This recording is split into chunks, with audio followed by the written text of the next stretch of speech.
કરવામાં આવી. અમદાવાદ વિમાન મથક પરથી 1 કરોડ રૂપિયાથી વધુની કિંમતના કેફી પદાર્થ સાથે એક મુસાફરની ધરપકડ. રાજ્યના અનેક જિલ્લામાં આવતીકાલથી 2 દિવસ કમોસમી વરસાદની આગાહી. માછીમારોને દરિયો ન ખેડવા સૂચના. નડિયાદના ખેલાડી ભાર્ગવી ભગોરાએ છત્તીસગઢમાં યોજાયેલી ખેલો ઇન્ડિયા જનજાતિ રમતમાં રજત ચંદ્રક જીત્યો. આ સાથે જ આકાશવાણીના અમદાવાદ વડોદરા કેન્દ્ર પરથી પ્રાદેશિક સમાચાર પૂરા થયા. હવે પછી આપ રાત્રે 7:50 રાષ્ટ્રીય સમાચાર સાંભળી શકશો. નમસ્કાર.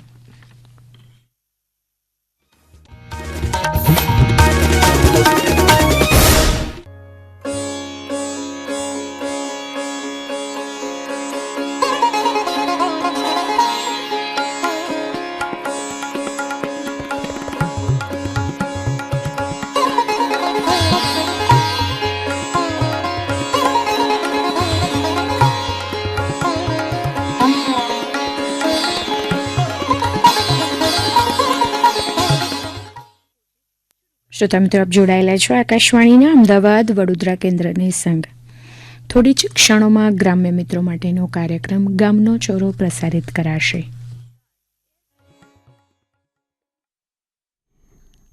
આકાશવાણી રાજકોટ, અમદાવાદ, વડોદરા અને ભુજ પ્રસ્તુત છે ગ્રામજનો માટેનો કાર્યક્રમ ગામનો ચોરો, જેમાં આજે છે રાજકોટ કેન્દ્રનો પ્રધાન.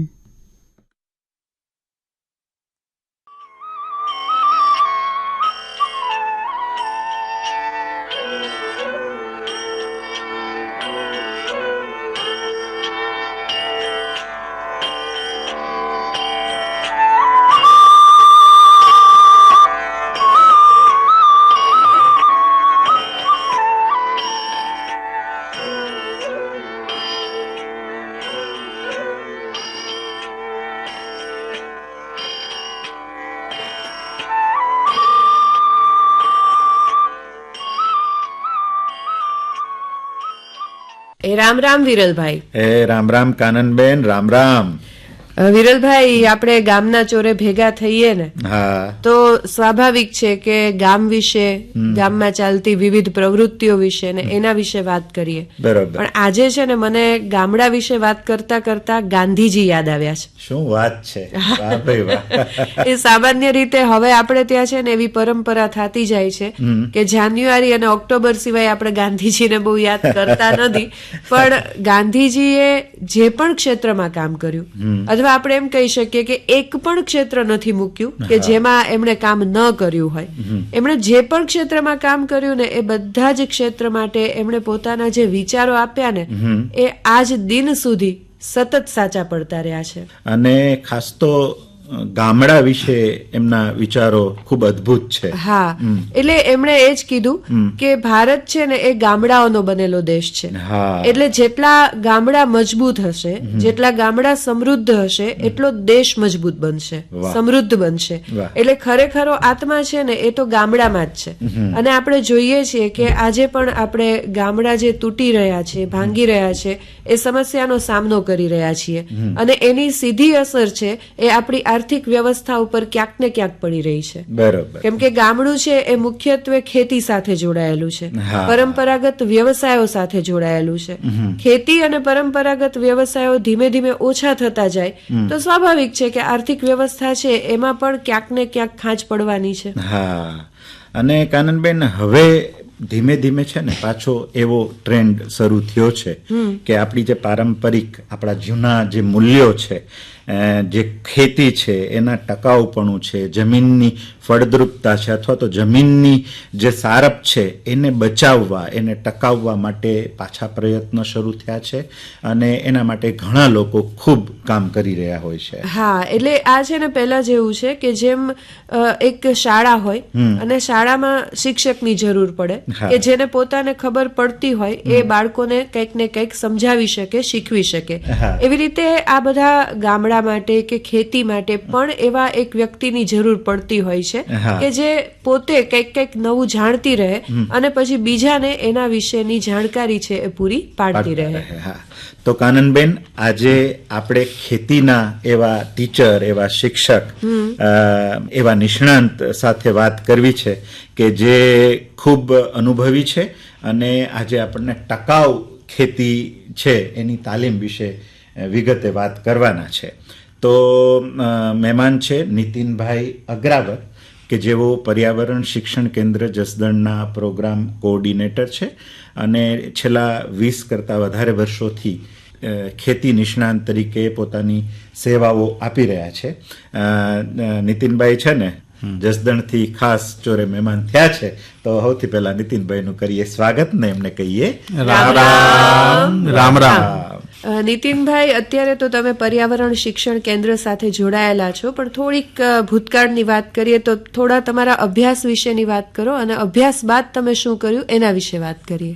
ખાસ કરીને બેન, હું એક ખેડૂત કુટુંબમાંથી મારો જન્મ થયો અને એક ખેડૂત પુત્રના નાતે ખાસ કરીને જીવનશાળા આંબરડી, ઉત્તર બુનિયાદી વિદ્યાલય ભીમોરા અને ત્યારબાદ લોકભારતી સણોસરા, કે જે નઈ તાલીમ વિષય સાથેની જે સંસ્થાઓ છે એમાં મારું ઘડતર થયું.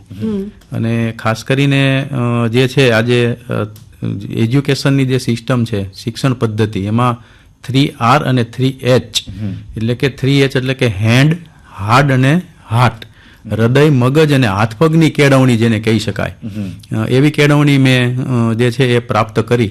અને લોકભારતી એટલે કે લોકવન ઘઉં જે છે એના નામથી આપ બધા પરિચિત છો, જે આ સંસ્થાની દેન છે. અને મનુભાઈ પંચોલી દર્શક, એ અમને એક ગામડાના વકીલ તૈયાર થાય અને ગામડાના પ્રશ્નો માટે, ગામડાના પાયાના પ્રશ્નો માટે શિંગડા માંડતા અમે ત્યાંથી શીખ્યા.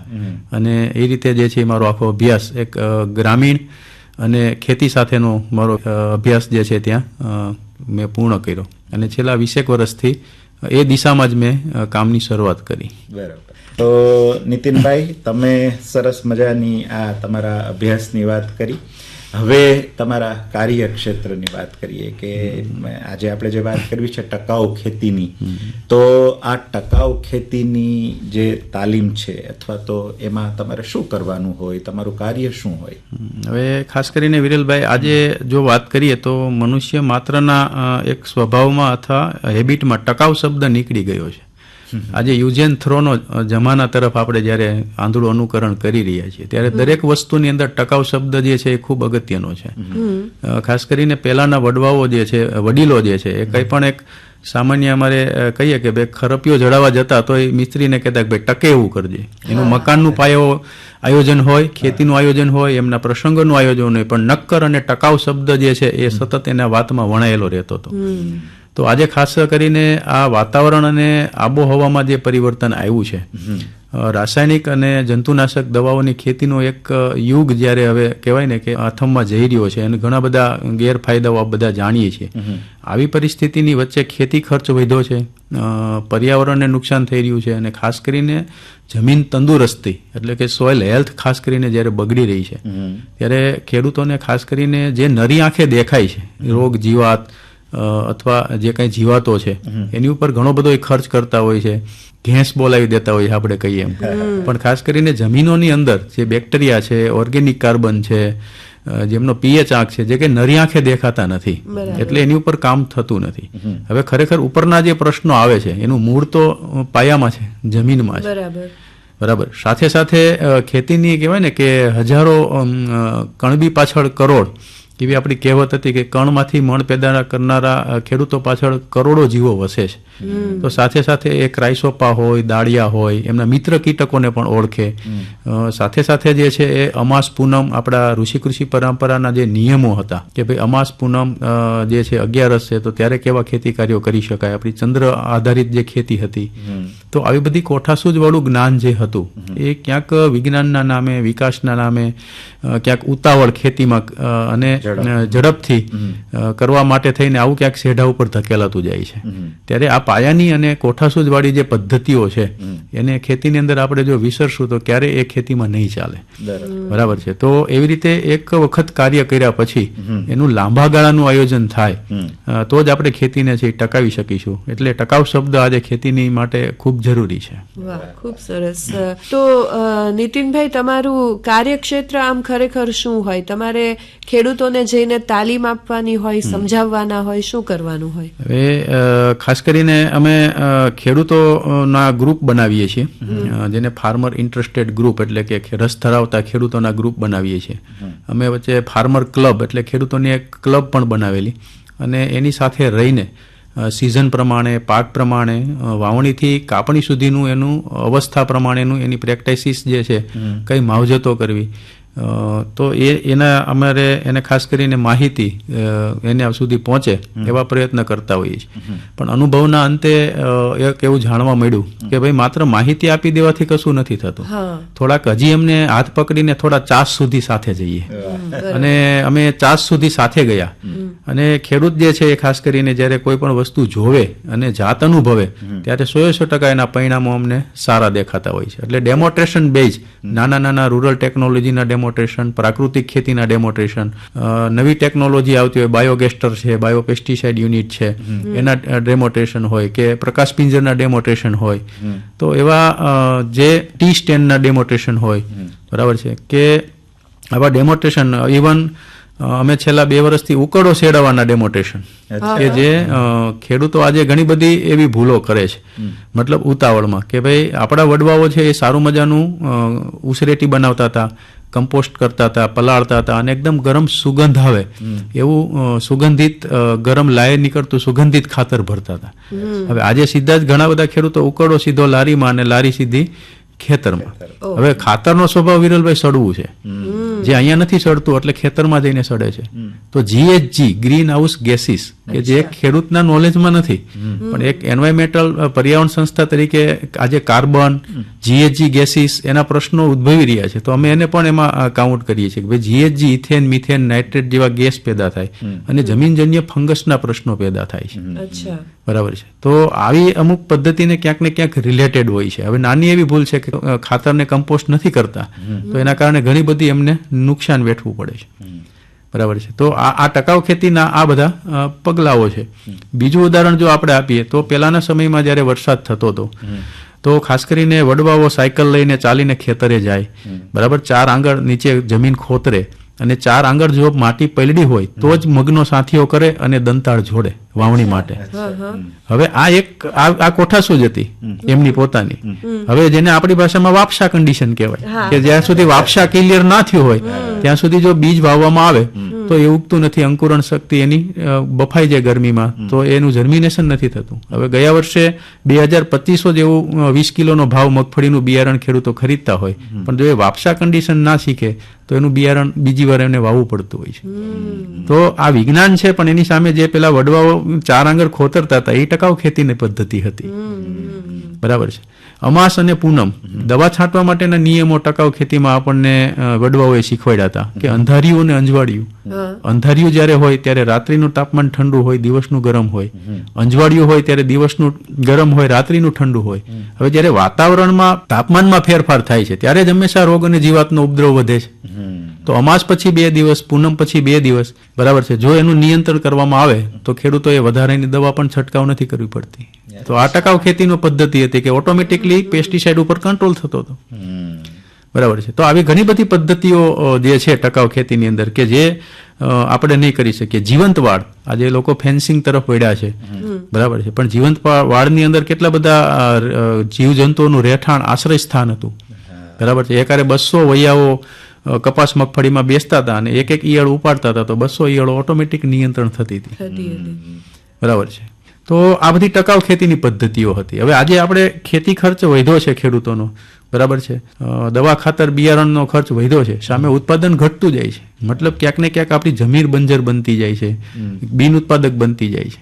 1 ગ્રામ માટીની અંદર સાહેબ અબજો કરોડોની સંખ્યામાં બેક્ટેરિયાઓ હતા, અને એ ખેડૂતોના વગર પૈસાના દાડિયાઓ હતા, મજૂર હતા, કે એનો ચાર્જ એને ચૂકવવો નહોતો પડતો. જે ખાતર પોતર એ નાખતા હતા એને અલભ્યમાંથી લભ્ય સ્વરૂપમાં ફેરવી અને વગર પૈસે એ લોકો છોડને પૂરું પાડતા હતા. આજે જે બેક્ટેરિયાઓની સંખ્યા ઘટી છે, બરાબર છે. ઓર્ગેનિક કાર્બનની જો વાત કરીએ સાહેબ તો એક વિશ્વ લેવલનો પ્રશ્ન છે. બરાબર છે. જે સારામાં સારો 2-2.5% ઓર્ગેનિક કાર્બન હોવો જોઈએ. આજે મોટાભાગે ખેડૂતની ખેતીમાં 0.053 0.054 આપણી ભાષામાં કહે તો અડધાનો અડધો ટકો ઓર્ગેનિક કાર્બન વધ્યો નથી. શા માટે? તો કે ભાઈ ખેડૂતો જે છે એ ખાસ કરીને જ્યારે ઘઉં વાવે છે, કપાસ વાવે છે, મગફળી વાવે છે, તો સાહેબ મગફળી એને સારી લાગે છે, ઘઉં સારા લાગે છે, કપાસ સારો લાગે છે, પણ એનું જે સાઠી છે, એનું કુંવળ છે, એને સાહેબ ભયંકર રીતે આજે હળગાવી દેવામાં આવે છે. બરાબર છે. મારી ખાસ ખેડૂત મિત્રોને વિનંતી છે, આખું વર્ષ જેટલું તમે પિતૃ કાર્ય કરો, જે કાંઈ પુણ્ય કમાવો, એક દિવાસળી મૂકી દો સાહેબ, હજારો બેક્ટેરિયાઓ, હજારો જીવોનો નાશ થાય છે. તો સાહેબ ધરતીને પાછું આપવાનું છે. બરાબર છે. 20 મણ તમે ઘઉં લીધા હશે તો 20 મણ કુંવળ હશે, 50% એના અવશેષો નીકળે છે. તો એમના ઉપર ધરતીનો હક, તમારા ઉપર પાકનો હક છે, તો ધરતીનો તમારા અવશેષો ઉપર હક છે. તો ધરતીને પાછું નહીં આપીએ તો ક્યાં સુધી આ જમીન આપણી ટકી રહેશે? બરાબર છે. અને 4 શેઢા વચ્ચેથી જ્યારે બહારથી વસ્તુઓ લાવીએ છીએ અને આપણા ખરેખર ખેતરની અંદર જે વસ્તુઓ થાય છે એનો આપણે નાશ કરી દઈએ છીએ સાહેબ, સળગાવી દઈએ છીએ. તો આને સાચા અર્થમાં આપણે કઈ રીતે ખેતીને ટકાવી શકીશું આવનારા સમયમાં? તો આ બધી ટકાઉ ખેતીની વ્યાખ્યાઓ છે વિરલભાઈ. નીતિનભાઈ, તમારી વાત છે ને એ ખરેખર ગળે ઉતરે એવી છે, પણ તમારો 20 વર્ષથી પણ વધારાનો અનુભવ છે આ બધી બાબતો સાથેનો. તો જ્યારે તમે જાઓ છો ખેડૂત પાસે અને એના ખેતરે જઈને આ બધું સમજાવો છો, ત્યારે તમારા અનુભવો શું હોય છે? પહેલી વારમાં તો લગભગ એવું બનતું હોય કે ખેડૂત છે એ સમજવા તૈયાર ન હોય, કારણ કે એની પોતાની ખેતીની એક રીત હોય, પદ્ધતિ હોય, અને ભલે કોઠા સૂજીની વાત હોય પણ એ ક્યાંક 2-3 પેઢી પહેલા થઈ ગઈ હોય, એટલે એને પોતાને તો એનો કોઈ અનુભવ જ ના હોય. તો શું એના જવાબો હોય છે, એના પ્રતિભાવો શું હોય છે? ખાસ કરીને બેન, જ્યારે ખેડૂત પાસે જતા હોઈએ છીએ ત્યારે આમ તો પ્રથમ હરિયાળી ક્રાંતિ, દ્વિતીય હરિયાળી ક્રાંતિ જ્યારે આવી ખેતીની અંદર, ત્યારથી આપણે રાસાયણિક અને જંતુનાશકથી ટેવાયેલા છીએ. ખરેખર જે તે સમયે એની પણ જરૂરિયાત હતી. બરાબર છે. જેને એક ભાષામાં કહેવાય પેરાડાઇમ શિફ્ટ, એટલે કે એક બહુ મોટો બદલાવ. તો એ વખતે પ્રથમ હરિયાળી ક્રાંતિ વખતે પણ એક બદલાવ હતો, પણ હવે અત્યારે આટલા વર્ષો પછી પણ હવે એક બદલાવની પણ જરૂર છે ખેતીમાં. તો ખેડૂત પાસે જ્યારે જતા હોઈએ તો સીધું એનામાં પરિવર્તન લાવવું અથવા સીધી એની પ્રેક્ટિસિસમાં બદલાવ લાવવો એ ખૂબ એક મોટી ચેલેન્જીસ, અઘરું હોય છે. પણ એ જે કાંઈ પ્રેક્ટિસ કરે છે એમાં કઈ પ્રેક્ટિસમાં વધારે ખર્ચ કરે છે અથવા કયા અવસ્થાએ, કયા સમયે એ પ્રેક્ટિસ ગલત કરી રહ્યો છે ખેડૂત જે છે, તો ખાસ કરીને અમે એની સાથે 2-4 મુલાકાત કરીએ તો એની આખી પ્રેક્ટિસિસ હું પોતે પહેલા સમજું છું કે એની ખેતી પદ્ધતિ કેવી છે. હવે એમાં ખાસ કરીને ટકાઉ ખેતીની પદ્ધતિ હોય કે પ્રાકૃતિક ખેતી પદ્ધતિનો કોઈ પ્રયોગ મારે એમની પાસે કરાવડાવવો હોય તો જે એ પદ્ધતિ કરે છે એમાં જ્યાં ગેપ હોય, બરાબર છે, એને હું ઓળખી અને એક ગેપ દરમિયાન એને ખાસ કરીને એવી પદ્ધતિ શીખવાડું અથવા એમના ખેતર ઉપર એનું ડેમોન્સ્ટ્રેશન કરું અને એનું પરિણામ એને સારું મળે તો એને થોડોક ટ્રસ્ટ બેસે છે.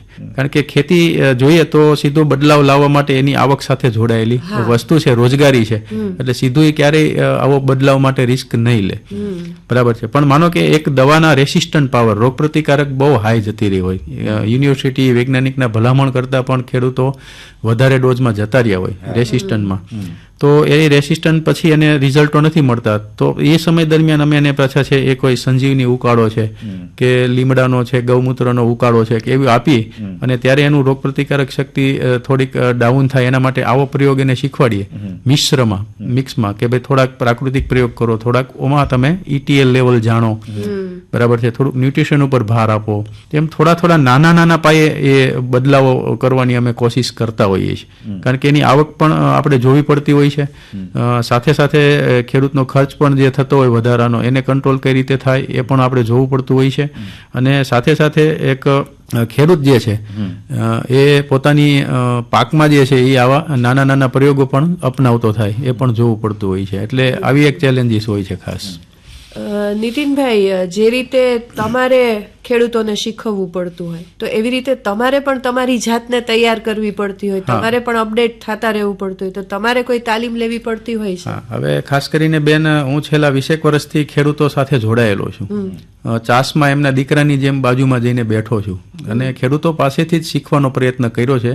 કારણ કે ડંખ પેર જે છે એ જોડાનો પહેરનાર જ એના ડંખને જાણે, બરાબર છે. એટલે વૈજ્ઞાનિકોએ, યુનિવર્સિટીઓએ જે પ્રયોગો સાબિત કર્યા છે છે, જે પદ્ધતિઓ અપનાવી છે 100% સાચી છે, પણ એ પદ્ધતિઓને શા માટે ખેડૂતોએ નથી અપનાવી, અથવા એ પદ્ધતિ ખેડૂતો શા માટે નથી જાણતા, શા માટે ઉકળો શેડવાની પદ્ધતિ ભૂલાઈ ગઈ, પહેલા તો થતી હતી, તો શું એવું આવ્યું? તો મોટા ભાગે મેં જે વડીલો છે, મોટા ઉંમરના ખેડૂતો છે, એની પાસે બેસી અને આ બધી જૂની પદ્ધતિઓ હતી કે ભાઈ પહેલા ખેતીમાં શું હતું, કેમ 11 કે પૂનમ અમાસે તમે આવું બધું કરતા, શું કરતા? તો મોટા ભાગે જે આપણી ઋષિ કૃષિ પરંપરાની ખેતી છે, પરંપરાગત આપણી ખેતી હતી, એના પ્રયોગો જે છે ને એ ખાસ કરીને મેં ખેડૂતો પાસેથી જાણ્યા. અને એ કોઠાસૂઝ જે હતી એને વિજ્ઞાન સાથે ક્યાં સંબંધ છે, યુનિવર્સિટીના પ્રયોગો સાથે ક્યાં સંબંધ છે? બરાબર છે કે ભાઈ બેક્ટેરિયાઓ ખાતરમાં એ થતા હતા, તો હવે એ પ્રેક્ટિસ ચાલો કે સમયાંતરે અથવા સમયને આધીન નથી થતી, તો હવે નવું શું એમાં એડ કરી શકાય આ પદ્ધતિને ટકાવી રાખવા માટે? તો એ બંનેનો જે સમન્વય હતો, તો ખાસ કરીને અમારી જે લોકભારતી સંસ્થા છે એના વખતો વખતના સેમિનાર થતા હોય તો ત્યાં અમે જઈએ. જુનાગઢ યુનિવર્સિટી છે, આપણા કૃષિ વિજ્ઞાન કેન્દ્રો છે, એની સાથે પણ અમે અમારે ફાર્મર ફિલ્ડ સ્કૂલમાં કામ કરતા હોઈએ છીએ. અને ખાસ કરીને અત્યારે લેટેસ્ટ જે ટેકનોલોજી, ખાસ કરીને ખેતીની અંદર નેનો ટેકનોલોજીનો જે સમન્વય થયો છે, ઇવન આજે ડ્રોનથી પણ દવાઓ છંટાવવા માંડી છે, તો એના માટે ખાસ કરીને જે છે એના પુસ્તકો છે, મેગેઝિનો છે, એનું વાંચન, કે જે અમારી લોકભારતીમાં વાંચન જે શબ્દ છે અમારેથી પહેલેથી અમારે હેબિટમાં છે, એટલે આવી બધી ટેકનોલોજી વિશે ખાસ વાંચવું. બરાબર, આજે સોશિયલ મીડિયાના માધ્યમથી અધૂરું જ્ઞાન વેચવાનો એક બહુ મોટો સિલસિલો ચાલે છે, અને અમે ખેડૂતોને કહેતા હોઈએ છીએ કે ભાઈ ઓથેન્ટિક અથવા પ્રયોગો સાબિત થયા ના હોય, વૈજ્ઞાનિકોએ એને પ્રૂવ ના કર્યા હોય ત્યાં સુધી આવા સોશિયલ મીડિયામાં જે વાયરલ થતા હોય છે વિડીયોઝ ઉત્પાદનના, નવી વેરાયટીઓના અથવા જાહેરાતો માટેના, તો એની સામે પણ ટકી રહેવા માટે થઈને આવું એક નક્કર જે જ્ઞાન હોય એ જ ખેડૂતો સુધી પહોંચાડવું એ ખૂબ જરૂરી હોય. એટલે અમારે પણ સતત અપડેટ રહેવું પડતું હોય, અને આવા માધ્યમોથી અમે તાલીમો લેતા હોઈએ છીએ. એટલે કાનનબેન, વિજ્ઞાન છે ને એનો ઉપયોગ કરવાનો છે, પણ સાથે સાથે આપણી જે ઋષિ કૃષિ પરંપરા છે, આપણું જે પૌરાણિક જે જ્ઞાન છે એને પણ સાથે આપણે લઈને ચાલીએ. એટલે નીતિનભાઈ વાત કરીને કે આ બેનો સમન્વય થવો ખૂબ જરૂરી છે. એટલે નીતિનભાઈ છે ને એ ટકાઉ ખેતીમાં ખૂબ ઊંડાણ પૂર્વક કામ કરી રહ્યા છે, અને ટકાઉ ખેતીમાં આમ ઓતપ્રોત જેવા થઈ ગયા છે. તો નીતિનભાઈને કહીએ કે નીતિનભાઈ એવું કંઈક ટકાઉ ખેતીનું અમને એકાદ ગીત પણ સંભળાવો. હા વિરલભાઈ, સરસ મજાની આપણી કહેવાય ને કે ગ્રામીણ સંસ્કૃતિ, ખેતી સંસ્કૃતિ, કૃષિ આપણી સંસ્કૃતિ હતી. બરાબર, આપણા વ્યવહારો, આપણા તહેવારો, આપણા ઉત્સવો, એનું શિડ્યુલ ખેતીને આધીન, ખેતી આધારિત આપણા વડવાઓએ બનાવ્યું હતું. બરાબર છે, અને એ આખું ગામડાનું વાતાવરણ, ખેતીનું વાતાવરણ, બરાબર છે, અને કહીએ ને બધા ચાલો ભેરું ગામડે, બરાબર છે, આવી બધી વાત જયારે થતી હતી ત્યારે સરસ ખેતી જે છે એના માટે એક ગીત જયારે છે મને ગાવાનું મન થાય. લોકનાથ સંસ્થામાં અમારે વિનયભાઈ અને ચારુલબેને આ ગીતની શરૂઆત કરેલી. બરાબર છે. મારા વારસામાં આવી તી લીલી વાડી, મારે વારસામાં દેવી છે લીલી વાડી, મારી વાડીને મારે ઝેર કેમ આપવું, મારા ખેતરને મારે ઝેર કેમ આપવું, મારા ખેતરની ખુશ્બુ તો દૂર દૂર જાય, એમાં કેટલાય નાના નાના જીવો રચાય, આવા જીવોને મારે ઝેર નથી આપવું, મારી વાડીને મારે ઝેર કેમ આપવું. આપણે જ્યારે જન્મ અને આપણું મૃત્યુ થાય ત્યાં સુધીમાં આપણને 3 માતાઓનો સંગમ થાય છે. આપણી જન્મ દેનારી માં, બીજી ગાય માતા, અને ત્રીજી સાહેબ ધરતી માતા. આજે આપણે આપણા હૃદય ઉપર હાથ રાખીને વિચારીએ કે આ 3 માતાઓમાંથી એક પણ માતા સુખી છે ખરી? બરાબર, તો આપણે કઈ રીતે સુખી થઈ શકશું? બસ આ જ એક ટકાઉ ખેતીનો નક્કર પ્રયાસ છે. વાહ, બહુ સરસ વાત કરી નીતિનભાઈ આપે. આપણે ચોક્કસપણે એ પ્રયત્ન કરતા જ રહેવું પડે કે આપણી આ ત્રણેય માતાઓ છે એ સુખી બનતી રહે. વિરલભાઈ, મને લાગે છે કે નીતિનભાઈ સાથે વાત કરવાની આપણને તો બહુ મજા પડી ને ઘણા નવા નવા આયામો વિશે આપણને જાણવા મળ્યું. મિત્રોને પણ એમની સાથે વાત કરવાની મજા આવશે જ. અને એટલા માટે નીતિનભાઈ અગ્રાવત કે જે હાલ પર્યાવરણ શિક્ષણ કેન્દ્ર જસદણ સાથે જોડાયેલા છે અને 20 વર્ષથી પણ વધારે ખેતી નિષ્ણાત તરીકે કામ કરી રહ્યા છે, એનો નંબર આપી દઈએ. 85 117 58 081. અંગ્રેજીમાં કહી દઉં તો 8511758081. અને હવે છે ને સરસ મજાની વાતો થઈ છે તો એક ભજન સાંભળીએ, ચોક્કસ, અને છૂટા પડીએ. નીતિનભાઈને અને સૌ મિત્રોને કહીએ રામ રામ રામ રામ. એ જળ જમનાના પાણીડા કોણ તો ભરે, પાણીડા કોણ તો ભરે,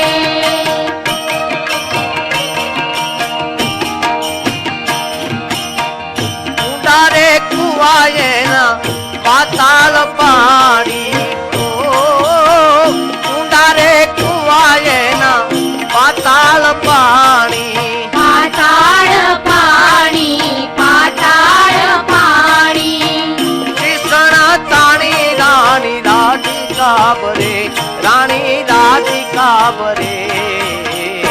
જળ જમનાના પાણીડા કોણ તો ભરે, જળ જમનાના પાણીડા કોણ તો ભરે,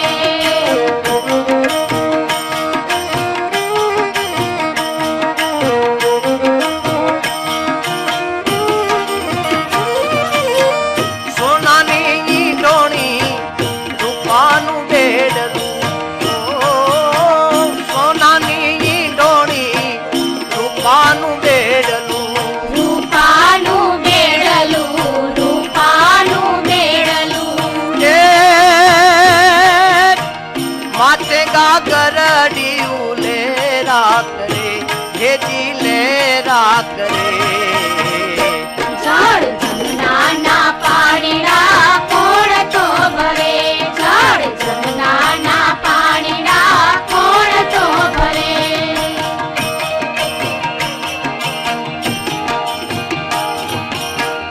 ઉગો ને યાતનો કુવાને કાઠડે,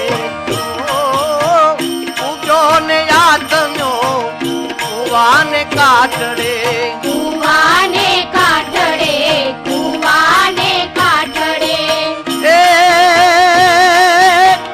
કાનુડો જાવે મારા બેડલા ચડે, હેજી બેડલા ચડે.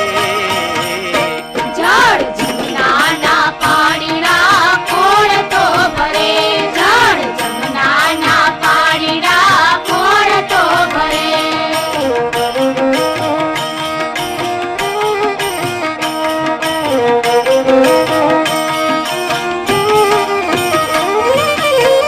મીરાબાઈ ગાવે પ્રભુ ગિરિધર નામ, મીરાબાઈ ગાવે પ્રભુ ગિરિધર નામ. ગિરિધર ના ગુણ, ગિરિધર ના ગુણ, એ કાનુડો જાવે મારા નેણ લાઠડે, હેજી નેણ લાઠડે. જળ જમનાના